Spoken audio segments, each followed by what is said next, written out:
नमस्कार साथियों, कैसे हो आप सब? बढ़िया हो। आज मैं बात करने वाला हूं किस पे? महिलाओं पे, फीमेल्स पे, गर्ल्स पे।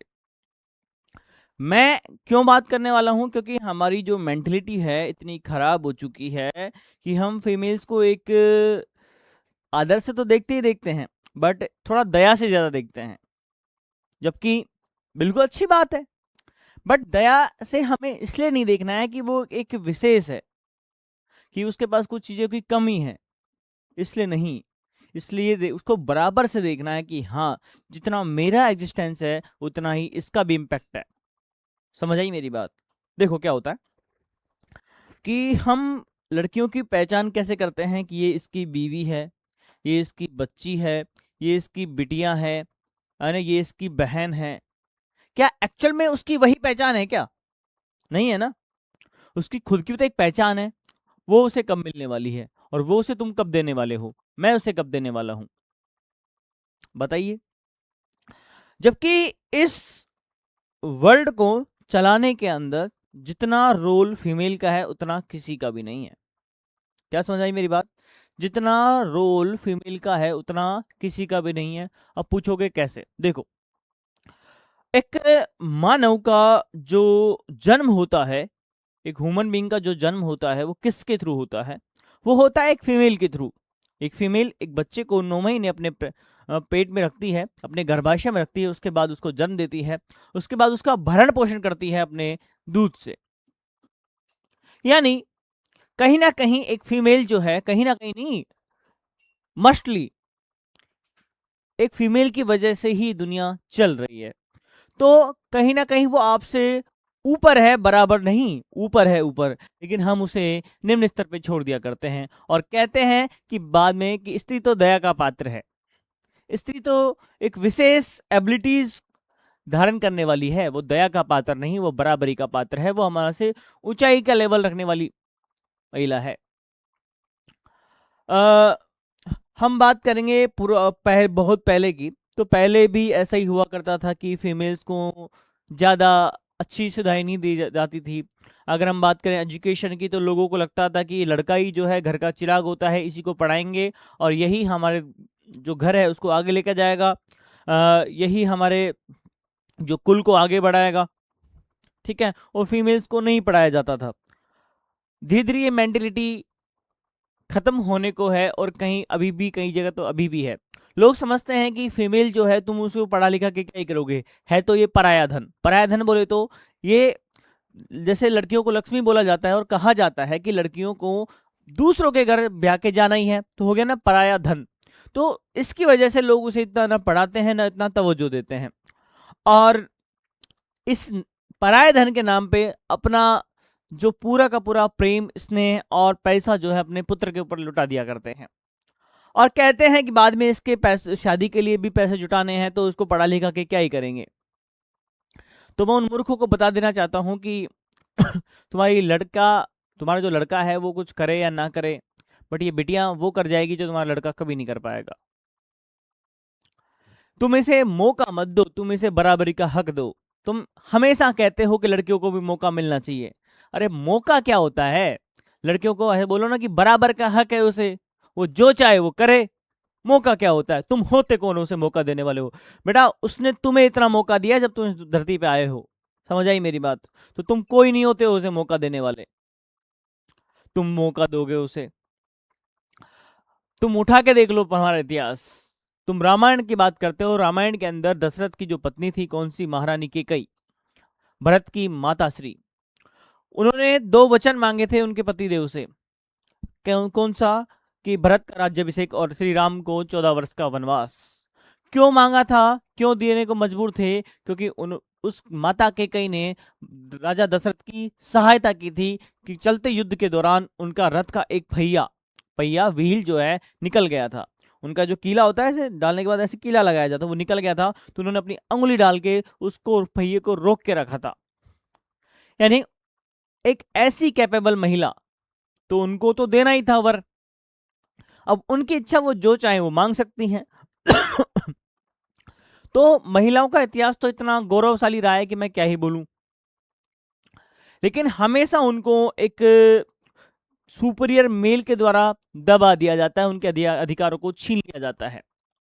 और मैं फिर से यही कहूंगा कि देखो, महिलाएं कभी भी तुम्हारी दया का पात्र नहीं है। तुम्हें ये सब कुछ अपनी मेंटेलिटी को बदलना होगा, और जितनी सुधाएं तुमने अपने बच्चे को दे रखी है, लड़के को दे रखी है, उतनी ही उसे भी दो, समझे। और इसका फिर गुणगान भी मत करो कि मैंने तो ऐसा किया था। अरे कोई ऐसा नहीं किया, क्या कोई ऐसा नहीं किया, उसका भी बराबर का हक था। हाँ, वो दया का पात्र है, बट इस जगह नहीं। वो फिजिकल कैपेबिलिटीज में दया का पात्र है। वो इसलिए कि उसकी जो बॉडी होती है वो कमजोर होती है in comparison to male. Body कमजोर होती है, वो मानसिक रूप से कमजोर नहीं होती है। वापस सुनना मेरी बात, क्या वो बॉडी से फिजिकली कमजोर हो सकती है, मानसिक तरफ से नहीं।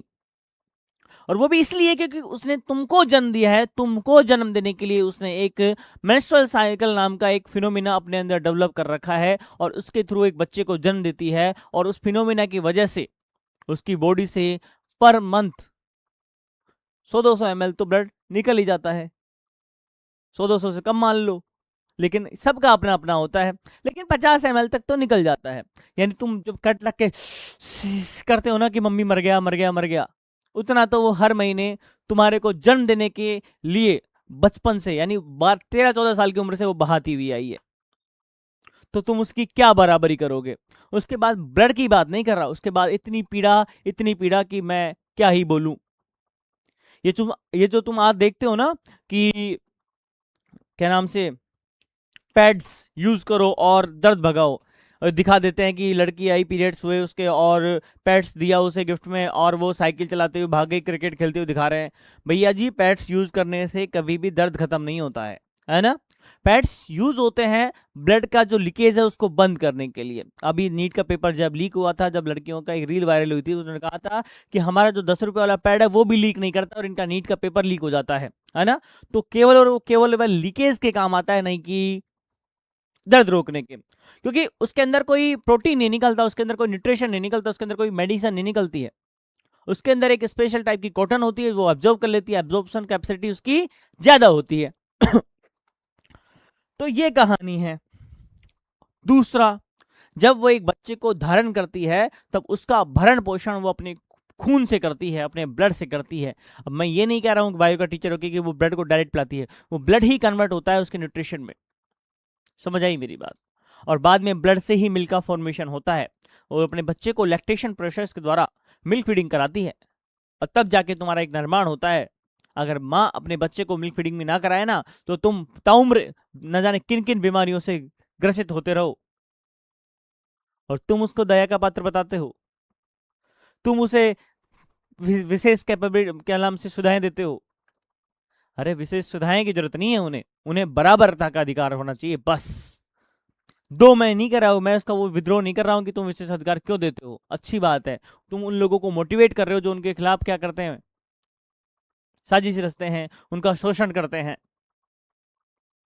लेकिन मैं फिर कहूंगा कि महिलाएं दया का पात्र नहीं है, महिलाएं बराबरी का पात्र है। महिलाओं की पहचान तुम्हारी बेटी, तुम्हारी पत्नी, तुम्हारी प्रेमिका, इससे नहीं है। महिलाओं की खुद की एक पहचान होती है। जैसे तुम कहते हो ना कि मैं एक वकील हूं, मैं एक डॉक्टर हूं, वैसे उसकी खुद की एक पहचान होनी चाहिए। फिर कहोगे सर हमारा देश तो बहुत आगे चल रहा है, अभी भी फीमेल्स तो बढ़ ही रही है ना आगे। कुछ बढ़ रही है, मात्र कुछ। आप संसद में उठा के देख लो, आप कहीं भी उठा के देख लो। एक हॉस्पिटल जब चलता है, उसमें आपको फिर भी दिख जाएगी महिलाएं ज्यादा, क्योंकि बायोलॉजी का डिपार्टमेंट होता है, और बायोलॉजी फीमेल्स ज्यादा लेना पसंद करती है।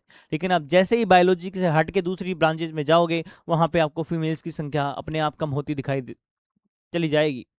एक इंजीनियरिंग होती है, मैकेनिकल इंजीनियरिंग, उसमें तो फीमेल्स की संख्या ऐसी होती है जैसे तुम्हारी जेब में पैसे होते ही नहीं है।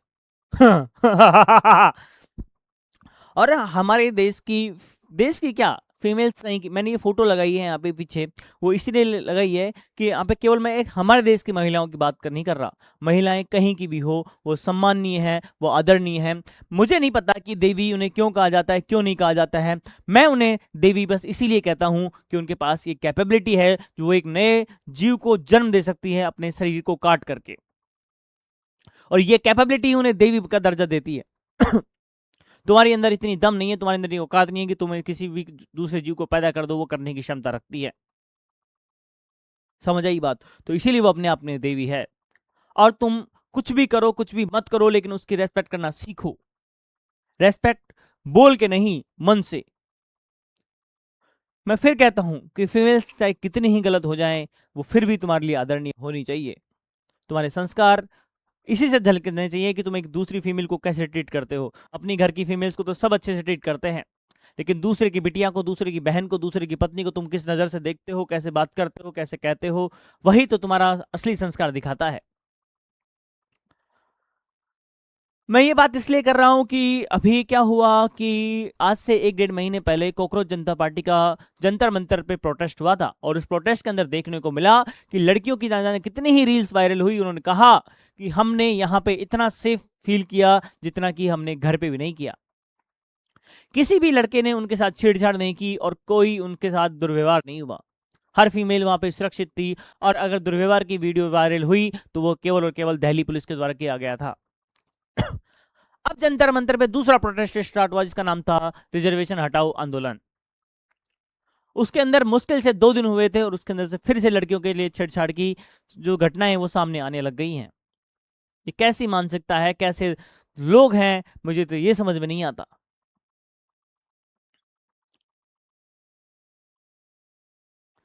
मानता हूं तुम्हारे अंदर थोड़ा सा बायोलॉजिकल कीड़ा है, बट बायोलॉजिकल कीड़ा जो है बायोलॉजी के द्वारा ही शांत किया जा सकता है। तुम किसी भी फीमेल्स को पाने के लिए अगर तुम अपना बल का प्रयोग करोगे, पॉसिबल नहीं है। वो तुम्हारे साथ हो जाए, तुम्हारी हो जाए। प्रेम ही एक ऐसी चीज है जिससे स्त्री को पाया जा सकता है, स्त्री का सम्मान पाया जा सकता है, स्त्री का प्रेम पाया जा सकता है। प्रेम। और फिर वही बात, तुम बात करते हो लॉयल्टी की, तुम कितने लॉयल हो पहले खुद की तरफ देखो, उसके बाद उसकी बात करना। गलतियां सबसे होती हैं क्योंकि ये एज ही ऐसी होती है। हो सकता है तुम यहां गलती नहीं कर रहे, लेकिन तुमने कहीं और तो गलती की थी ना।